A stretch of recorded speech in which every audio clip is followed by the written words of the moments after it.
사도신경 고백함으로 6월 24일 화요일 새벽 기도회를 함께 드리도록 하겠습니다. 전능하사 천지를 만드신 하나님 아버지를 내가 믿사오며 그 외아들 우리 주 예수 그리스도를 믿사오니 이는 성령으로 잉태하사 동정녀 마리아에게 나시고 본디오 빌라도에게 고난을 받으사 십자가에 못 박혀 죽으시고 장사한 지 사흘 만에 죽은 자 가운데서 다시 살아나시며 하늘에 오르사 전능하신 하나님 우편에 앉아 계시다가 저리로서 산 자와 죽은 자를 심판하러 오시리라. 성령을 믿사오며 거룩한 공회와 성도가 서로 교통하는 것과 죄를 사하여 주시는 것과 몸이 다시 사는 것과 영원히 사는 것을 믿사옵나이다. 아멘. 찬송가 292장으로 함께 찬양하도록 하겠습니다. 오늘 이 새벽에 하나님께서 저희에게 주신 말씀은 시편 78편 56절부터 72절까지의 말씀입니다. 우리 이 말씀을 다 같이 한 목소리로 봉독하겠습니다.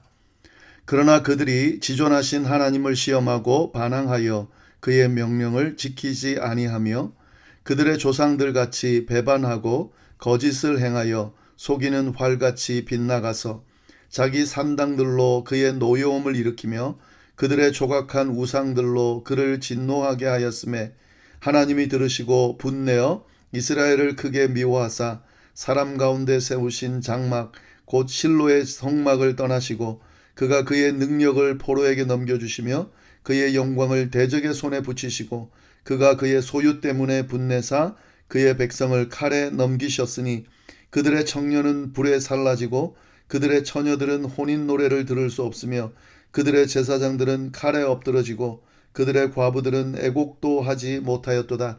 그때에 주께서 잠에서 깨어난 것처럼 포도주를 마시고 고함치는 용사처럼 일어나사 그의 대적들을 물리쳐서 영원히 그들에게 욕되게 하셨도다.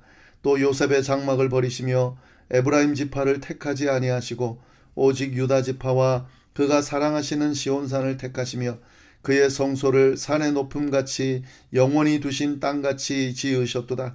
또 그의 종 다윗을 택하시되 양의 우리에서 취하시며 젖 양을 지키는 중에서 그를 이끌어내사 그의 백성인 야곱 그의 소유인 이스라엘을 기르게 하셨더니 이에 그가 그들을 자기 마음의 완전함으로 기르고 그의 손의 능숙함으로 그들을 지도하였도다. 아멘. 네, 오늘 이 새벽에 저희가 함께 나눌 말씀 시편 78편 마지막 부분입니다. 이 시편 78편은 아삽의 시고요. 마스길, 다시 말해서 교훈을 주는 그런 시입니다. 이 시는 전체적으로 72절로 되어 있는 아주 긴 시입니다. 그래서 저희가 몇 주에 걸쳐서 쭉 말씀을 나눴는데요. 이 시의 전체 주제는 이스라엘의 역사를 통해 하나님께서 얼마나 신실하게 당신의 백성들을 지키시고 이끌어 주셨는지 그 신실하신 역사에 대한 내용과 그리고 끊임없이 그 은혜를 받았음에도 불구하고 불신앙적인 모습을 보인 이스라엘 백성들의 모습을 대조하면서 이 시를 읽는 사람들로 하여금 교훈을 받도록 하는 그런 시입니다. 우리가 마지막 절 56절부터 72절을 볼 텐데 사실 이 구절도 마찬가지입니다. 이스라엘 백성들의 반복되는 불순종, 배신, 또 그에 대한 하나님의 심판, 그리고 그 가운데서도 포기하지 않으시는 하나님의 사랑을 잘 보여주고 있습니다.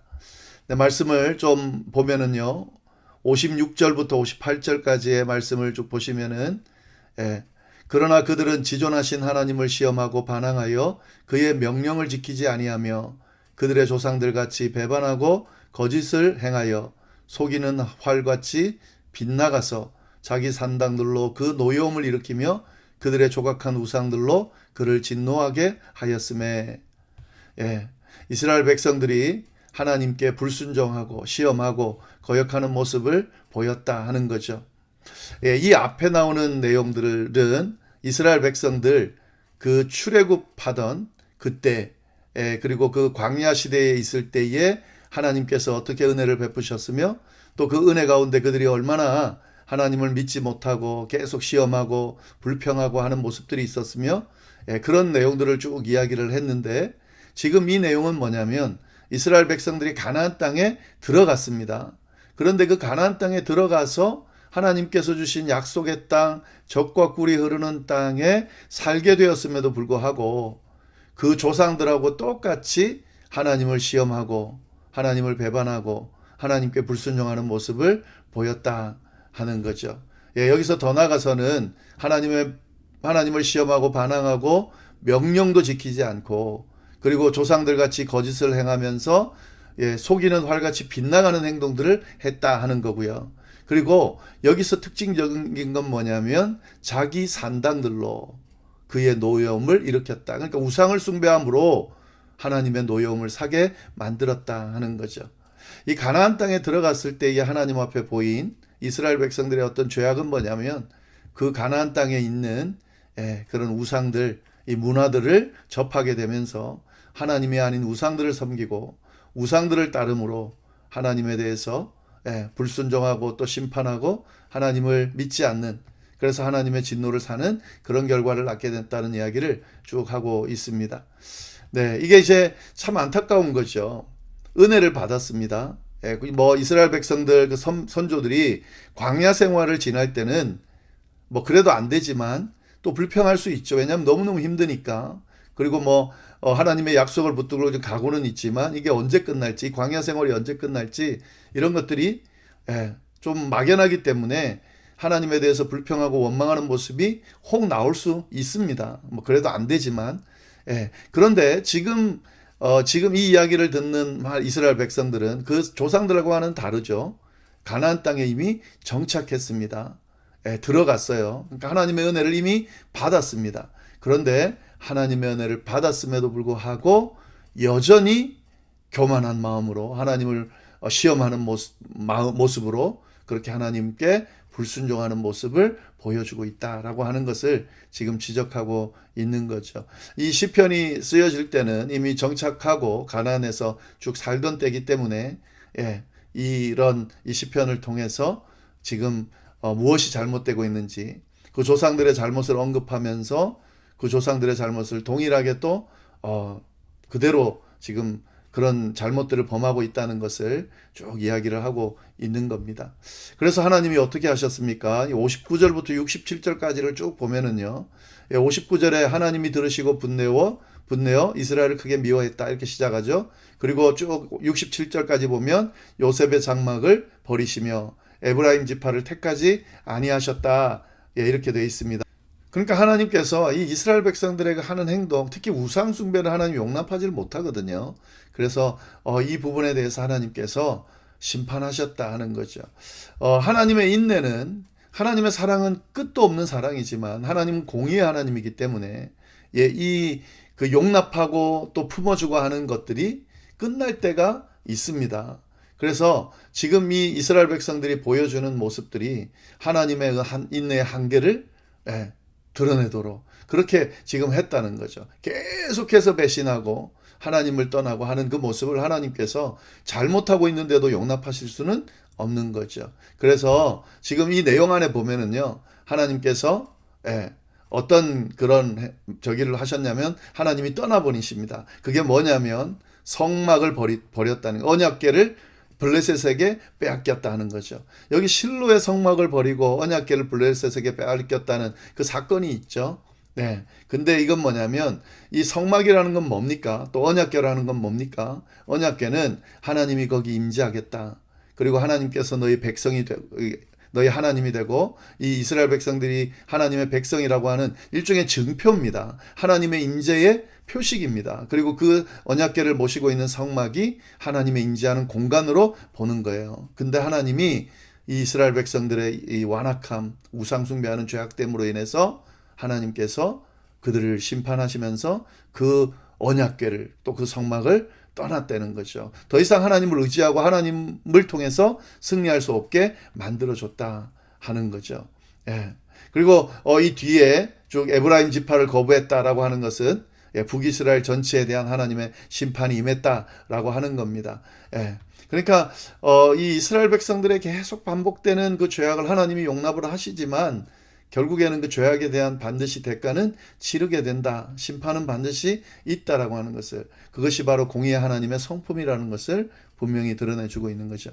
그러나 아직까지 완전한 심판의 때는 아니기 때문에 하나님께서 어떻게 합니까? 완전히 버리지는 않습니다. 그게 이제 그 성경에 나오는 쭉 흐름이죠. 하나님은 아직까지는 완전히 버릴 때는 아니기 때문에요. 그래서 완전히 버리지 않고 그들을 다시금 새로운 계획을 통해서 회복시켜 주신다라는 이야기를 쭉 하는 거죠. 그게 이제 68절부터 마지막 절까지의 내용입니다.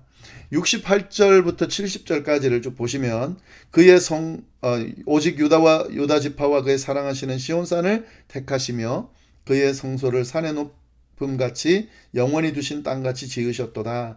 또 그의 종 다윗을 택하시되 양의 우리에서 취하셨다. 이거 무슨 말이냐면 이스라엘 백성들이 그들의 어떤 잘못으로 인해서 하나님의 심판을 받아서 완전히 멸망할 단계까지 갔는데 하나님께서 유다 지파를 세우셔서 시온산에 다시 성전을 세우셨다 하는 거죠. 이 유다 지파를 택하고 시온산에 성전을 택했다는 건 뭡니까?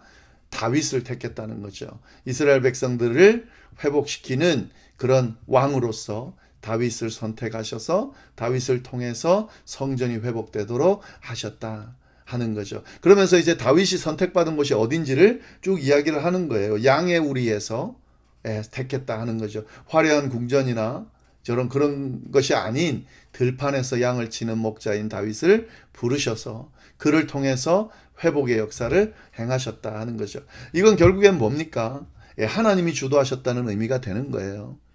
화려한 궁전에 있는 왕을 선택했다고 하면 그 왕이 뭔가를 한 것처럼 보이겠지만 그렇지 않다는 거죠. 하나님께서는 목동 다윗을 선택하셔서 그 목동 다윗으로 하여금 심판받아서 완전히 멸망받을 수밖에 없는 이스라엘 백성들에게 또 한 번의 기회를 주시고 다시 회복할 수 있도록 이끄셨다라고 지금 이 시편 기자가 이야기하고 있는 겁니다. 그럼 이 시편 기자가 이걸 통해서 지금 전하고자 하는 내용은 뭘까요? 지금 이 시편을 읽는 사람들에게는 아직 기회가 있는 거죠.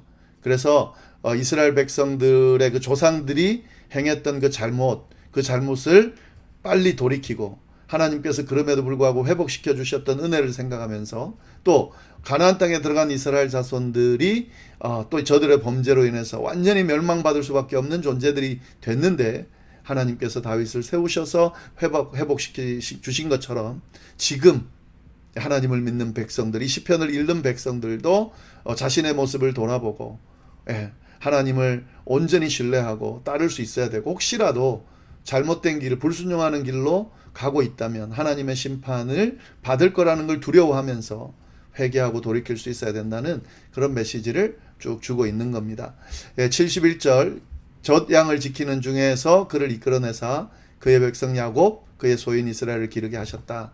하나님이 다윗을 부른 목적이 분명하다는 거죠. 뭡니까? 그의 백성을 다시금 회복시키고 백성들을 기르게끔, 그러니까 양을 치던 거를 이스라엘 백성들을 칠 수 있게끔 인도하셨다 하는 거죠. 72절 이에 그가 그들을 자기의 마음의 완전함으로 기르고 그의 손의 능숙함으로 그들을 지도하였다. 그러니까 이 다윗을 통해서 하나님이 이스라엘 백성들을 회복시키는 그런 역사를 행했는데 이 다윗이 그런 일을 감당했다라고 하는 이 다윗의 어떤 지도력, 그런 모습들을 지금 이야기를 쭉 하고 있는 거죠. 진실한 마음, 뛰어난 능력으로 하나님의 백성들을 이제 완전하게 이끌었다라고 하는 사실 쭉 이야기를 하고 있습니다. 네, 오늘 말씀을 통해서 이제 지금 계속 하나님께서 우리에게 하시고자 하는 말씀은 이 이스라엘 백성들의 이 잘못들처럼 우리가 또 잘못할 수 있음을 돌아보고 이들처럼 하지 않고 잘못하지 않고 하나님을 배반하거나 하나님을 시험하거나 불순종하지 않고 신실하게 붙들어야 된다라고 하는 그 말씀을 쭉 하는 거고, 그리고 혹시 그렇다 하더라도 아직은 기회가 있기 때문에 이 기회를 빨리 잡아서 회복되는, 빨리 죄악으로부터 멀어져 있는 이 모습들을 깨고 끊고 하나님 앞에 가까이 올 수 있어야 되는 그런 모습을 취해야 된다 하는 거고요. 그리고 하나님의 이 회복하심이 아직도 있고 나를 회복시키기 위해서 하나님께서 어떤 하나님의 그 세우신 그런 종들을 통해서 나를 깨우치고 이끄시는 그런 하나님이시다라고 하는 사실도 오늘 말씀을 통해서 쭉 이야기를 하고 있습니다. 포기하지 않는 하나님, 실패하고 배신하는 백성을 끝까지 지켜주시는 그 하나님의 은혜가 아직도 우리에게 여전히 유효하다는 것은 우리에게 굉장히 큰 희망이 됩니다. 아직 기회가 있을 때에 이 하나님의 은혜, 사랑을 기억하면서 이 주님의 뜻에 부합하는 그런 삶을 우리가 쭉 살 수 있어야 되겠습니다. 기도하겠습니다. 하나님 아버지, 감사합니다. 이 새벽에 하나님 앞에 나와 주님의 말씀을 듣고 주님 앞에 기도하는 우리의 모습들을 주여 이쁘게 봐주셔서 하나님의 은혜로 가득 채워주시고, 또 특별히 오늘 말씀을 통해서 우리가 깨달은 것처럼 이스라엘 백성들처럼 주님을 배신하고 또 주님을 시험하는 그런 모습을 가지지 않도록, 또 하나님 혹 그렇다 하더라도 빨리 회개하고 돌이킬 수 있도록, 그래서 주님의 넘치는 그 은혜와 사랑 안에 늘 머물 수 있도록 주여 인도하여 주옵소서. 함께해 주시기를 간절히 바라고 살아계신 예수님의 이름으로 기도드립니다. 아멘.